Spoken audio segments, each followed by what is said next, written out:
Well, I wonder how many of us really know where grapes come from. There aren't a lot of vineyards on the prairies, but I suspect that some of you know someone or are someone who has grown grapes in their garden or along their back fence. Or perhaps you have traveled to a place where you've seen them growing. But as society becomes more urbanized, there are more and more and more people for whom the only source of grapes is the grocery store.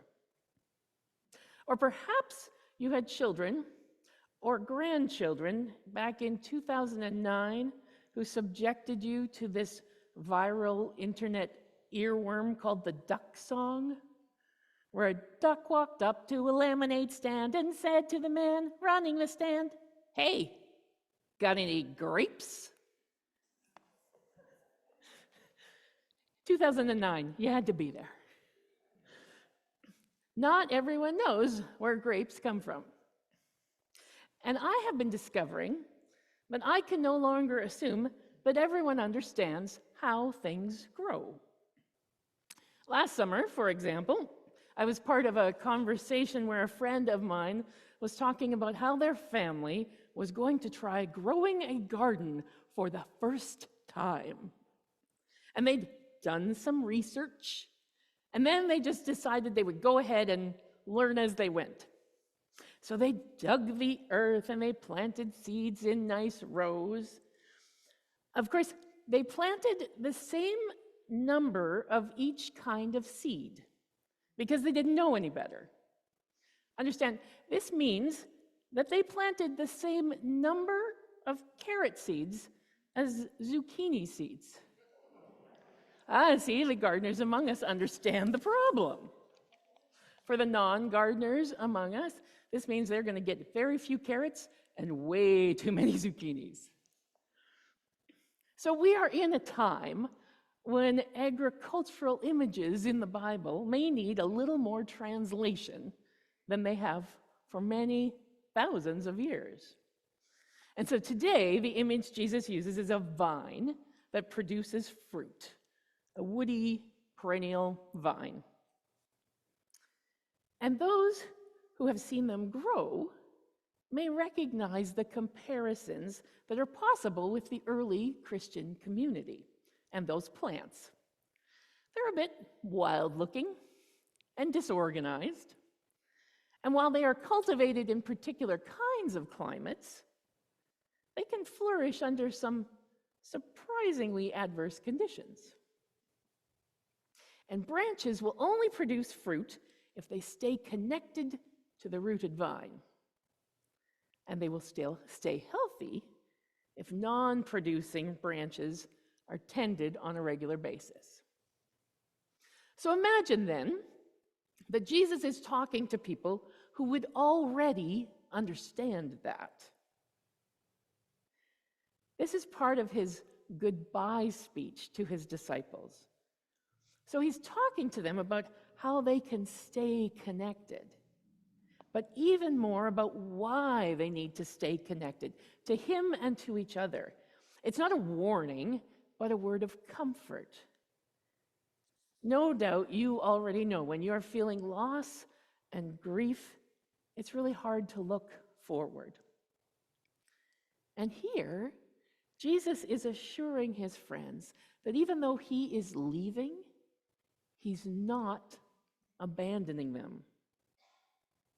Rather, on a deeper level, he will still be with them in a way so organic and integral, like a vine and its branches.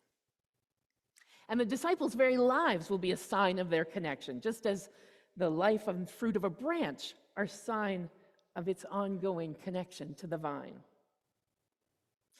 And just like they would need to stay connected to him, without them, his work would not continue.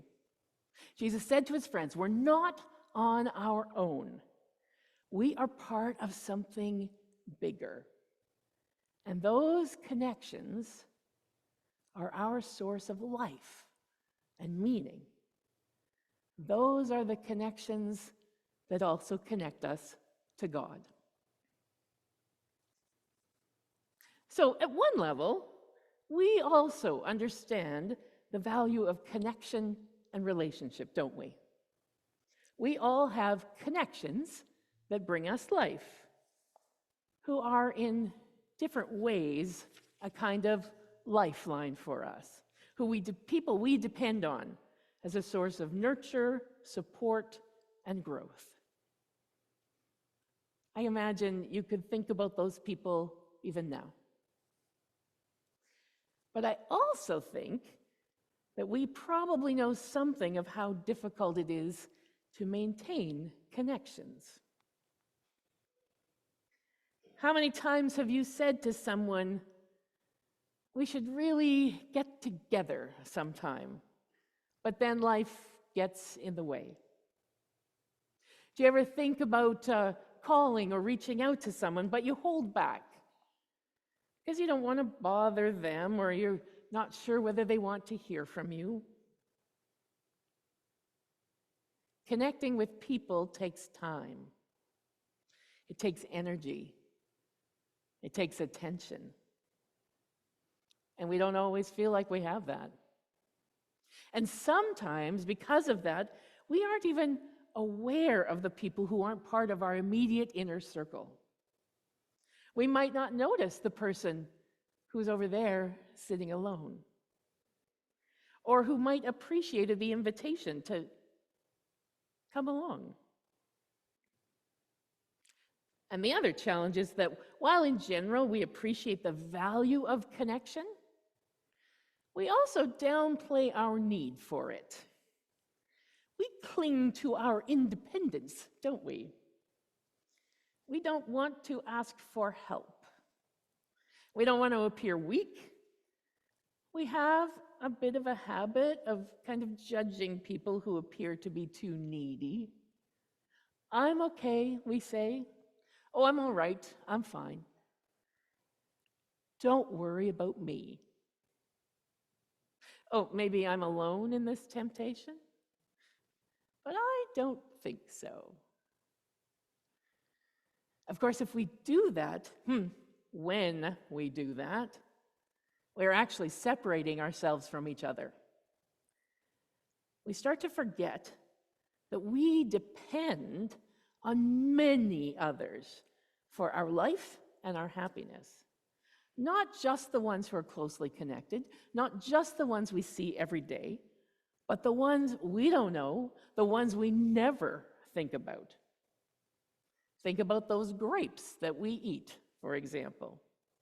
In most cases, we've never met and never will meet those who grew those grapes thousands of miles away from here. Other people, strangers, put them on a truck or a train or perhaps a ship, transported them to our local store. How many different people who we will never know had a part in growing and producing and packaging and transporting, et cetera, getting us those grapes? Indeed, there is hardly a part of our lives that we can do truly independently. But we forget that. We take for granted those other people who grow our coffee beans or put together the parts for our cell phones or build our furniture. And when we forget how much we need each other, it becomes so much easier not to see each other. Isn't that how we can be mean to one another? Isn't that partly how violence can be so rampant in our world, when we lose that sense of connection with one another, when we stop seeing each other as people? I have to believe that that's what's going on in the Middle East right now. There's lots of history, there are lots of reasons, but the tragedy that continues to unfold in Israel and Gaza is proof to me that people are not being seen as human, but rather as pawns on a game board to help people win or lose. So last October's attack by Hamas on Israel killed 1,200 real people. And some real people are still being held captive. And at least 34,000 real people have been killed by Israeli attacks on Gaza since then. 80,000 more real people have been wounded. There's this humanitarian crisis of mass starvation amidst all of that violence with real people. And now Iran is part of the wider picture, and that's not just a large blob on a Middle Eastern map. That's home to 88.5 million more real people.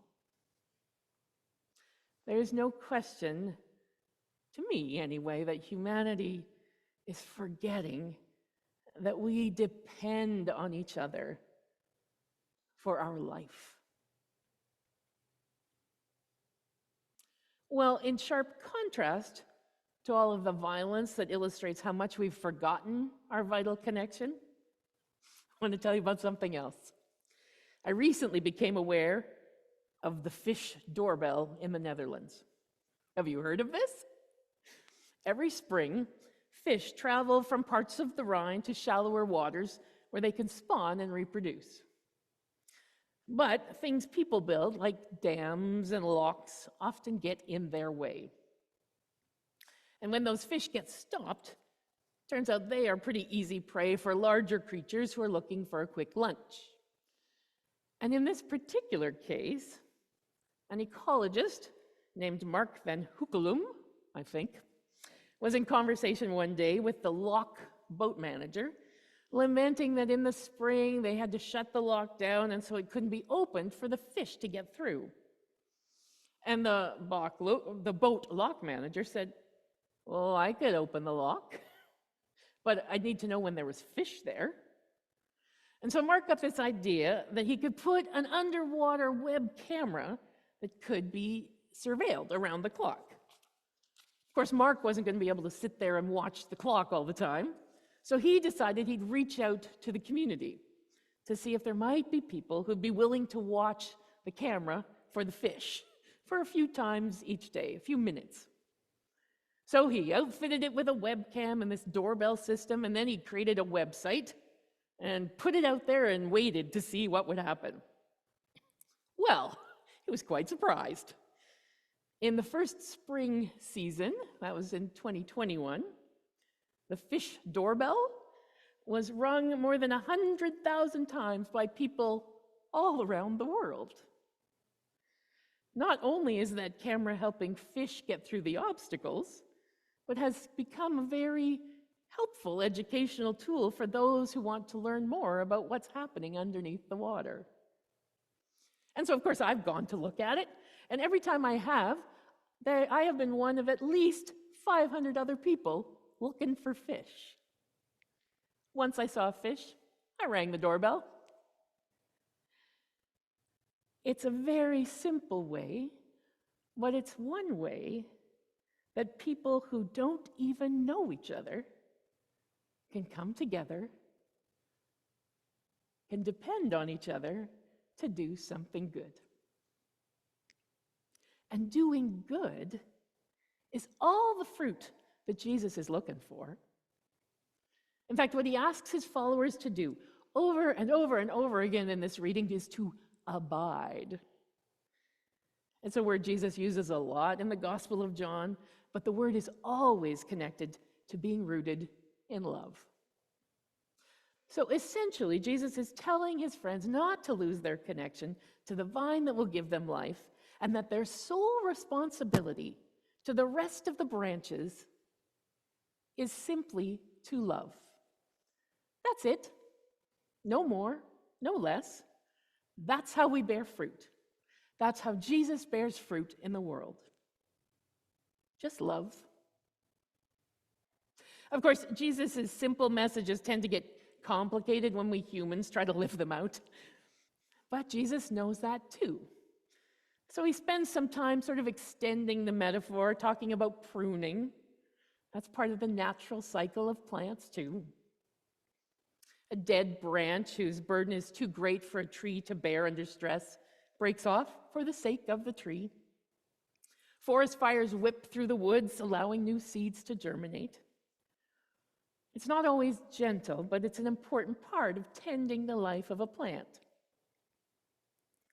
And as his disciples are feeling the pain of the loss, he's reminding them that as much as we would resist things that feel painful, perhaps there is something important about pruning our lives too, so we can keep growing, that our relationships will not continue to support life and love if we ignore them or don't tend to them. And we too know, if we think about it, that there are things we need to let go of, things that get in the way of our connections unless we prune them.